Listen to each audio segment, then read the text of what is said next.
Hey folks, how you doing out there? I want to talk about something that we're all concerned about. I want to talk about it from a factual basis because it is something that's shrouded in mystery and confusion. You know, obviously it's the world of spying and surveillance they've had going on for a long time, and uh, people don't know about it, people can't detect it, and nobody was admitting to it. I think it's come out into the open as people get more aware of it, and then the government or the different businesses, and they do make a lot of money on it, will have to move the program along that the covertness of it has to be shuffled and repositioned so that they'll implement it a different way, but they lied about it as long as they could. That's what I gather factually. If you look at the history of this type of thing and the official statements that come out about it. Now, with this most recent major event with Edward Snowden, it's very questionable, even though you have credibility points given by the fact that Glenn Greenwald broke the story. He's a journalist, investigative reporter at The Guardian, and it's a British outfit. So right away there, when you have something that deals with the United States and you're going to have the British breaking it or somehow involved, this is already a conspiracy. Okay, because another one of my research is into history and nations and the different infighting. It's all one empire, so it's infighting. And when you have the knowledge that I have, you're going to use rules such as seeing how the British are always trying to control the United States, and when they got into a tight position during World War II, had to go the other way, and then now we had a lot of side-by-side, working things out. It's never been closer than it has been before, the transatlantic partnership.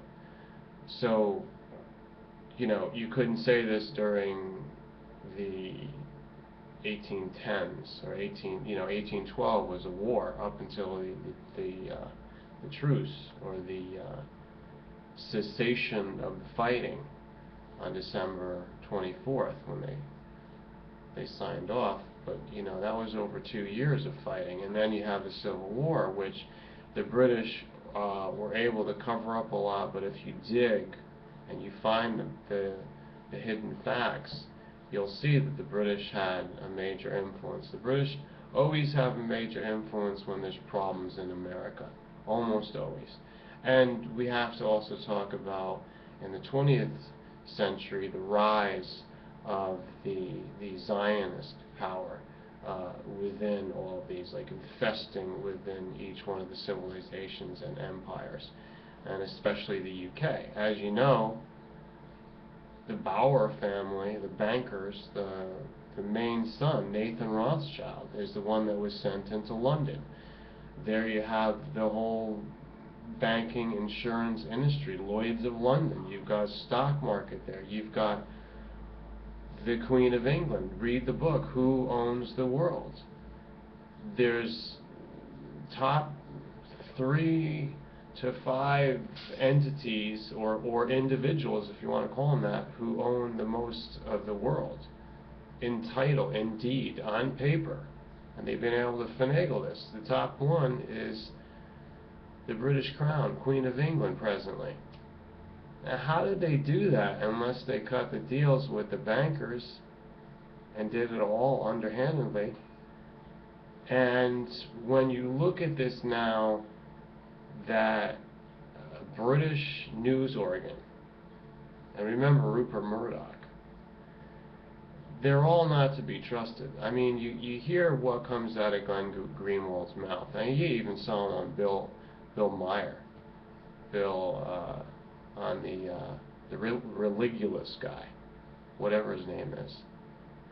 What a nasty, like, unscrupulous shill whore. What an NWO shill that is. He gets people on there. I mean, you know, look, filmmaker Oliver Stone was on there. Yeah, I mean, and you hear what comes out of his mouth, and you know, these people are probably not shills, but they also have their agendas.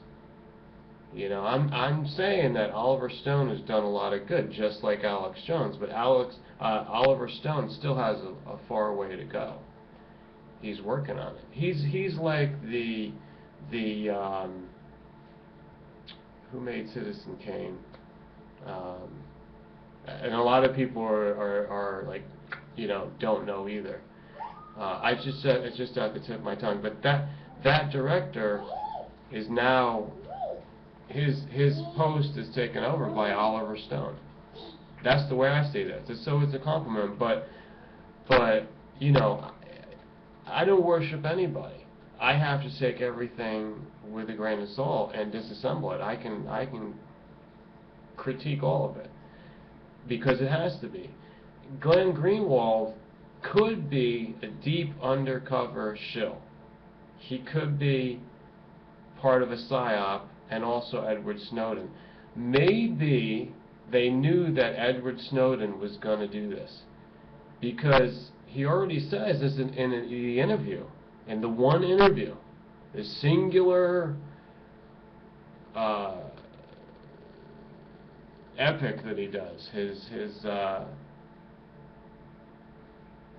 you know, his swan song. He does explain the process that he went through, because he had brought attention to the crimes to his superiors, to the manager, whoever was working the company, and whoever in the government.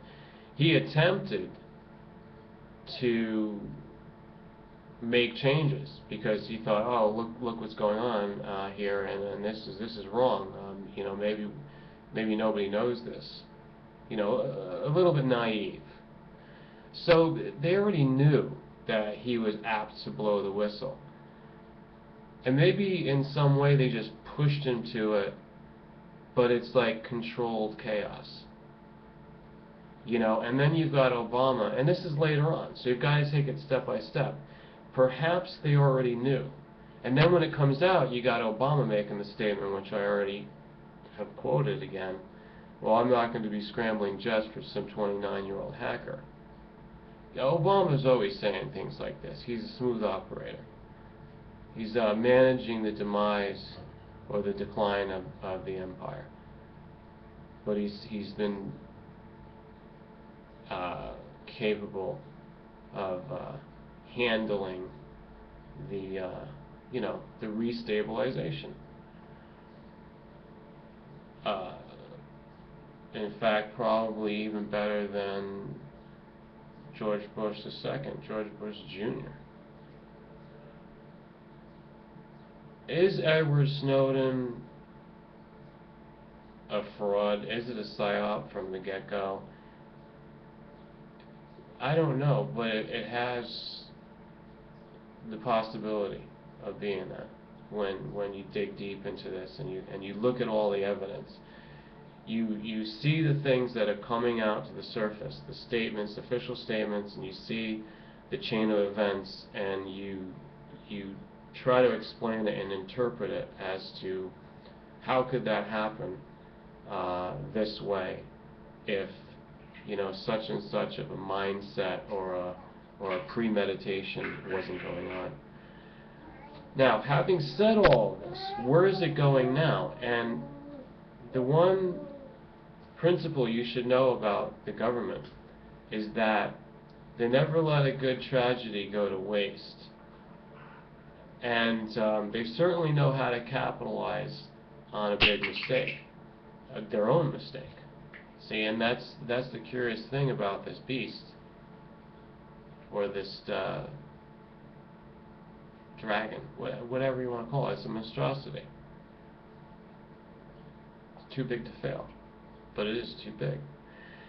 And they're milking it, and they're going around to Europe and telling them what to do to bully the Bolivian president.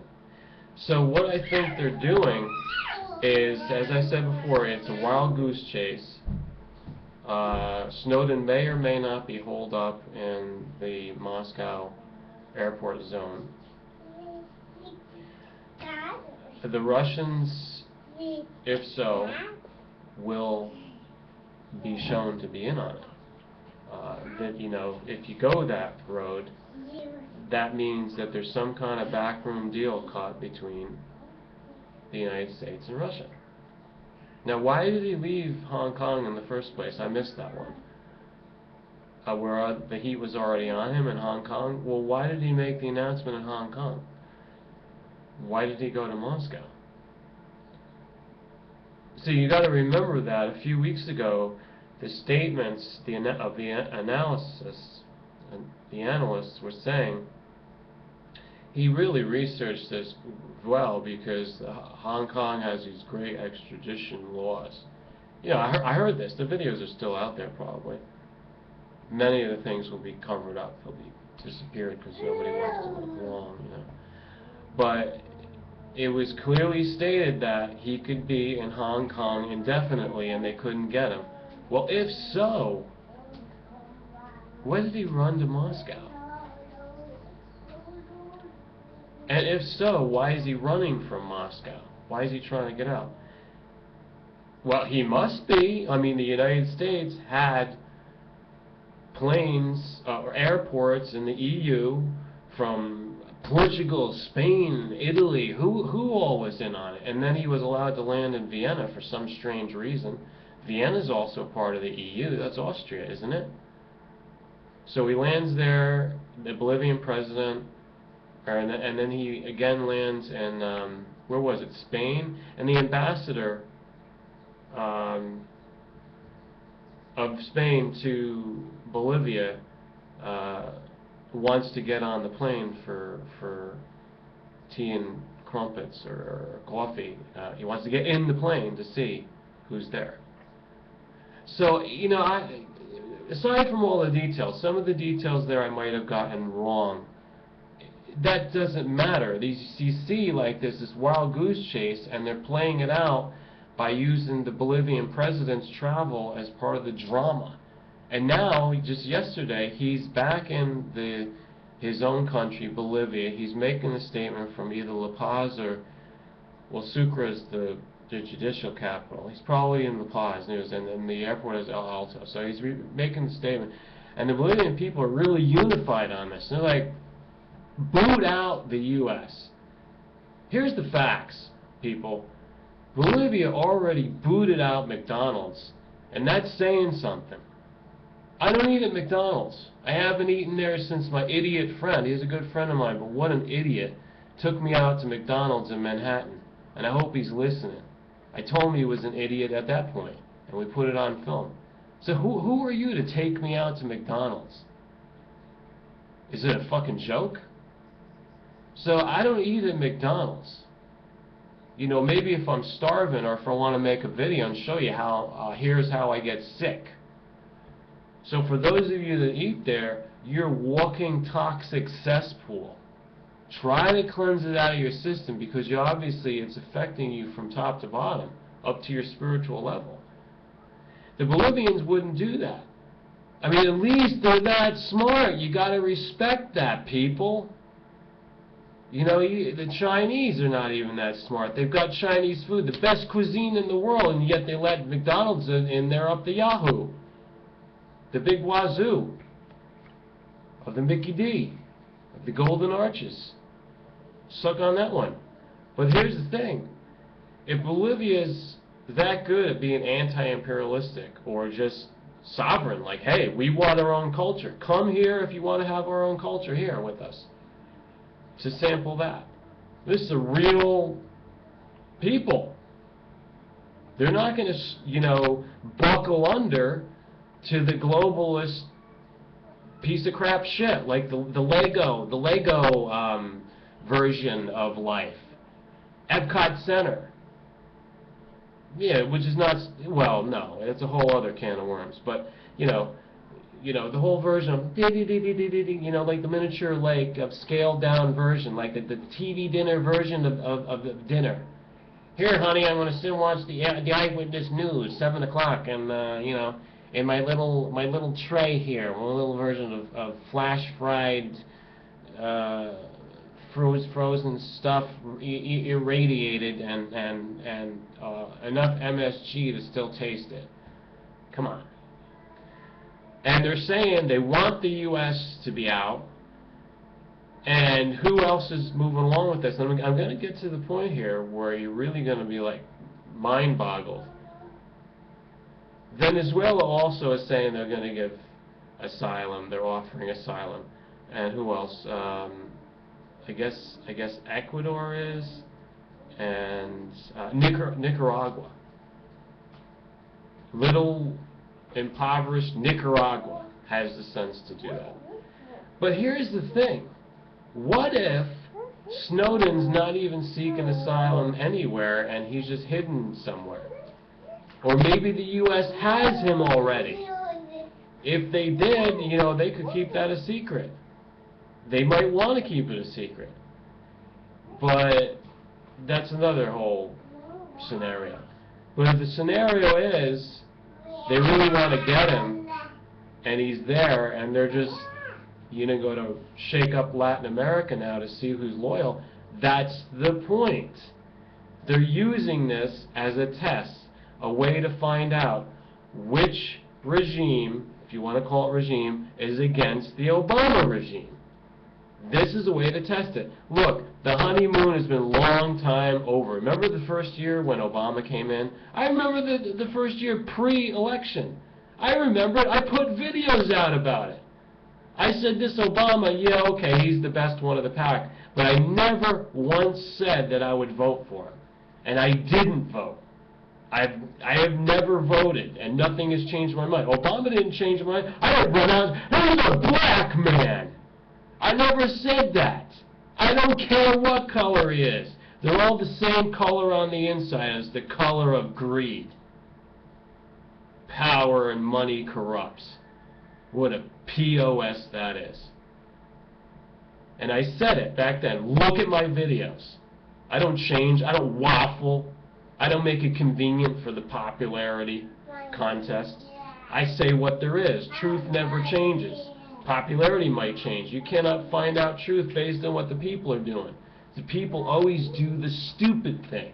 They always believe in lies until someone like me comes along and shows it to you. So listen, you're using the Snowden thing right now because nobody can know what he's doing or what can be done about him, and it's still questionable from the first day at the get-go where he was or whether he was in on the take, or whether they totally let him be in on the take and they pre-planned it in order to do all the shit that they're doing now. But it is a way to find out who's with them or against them.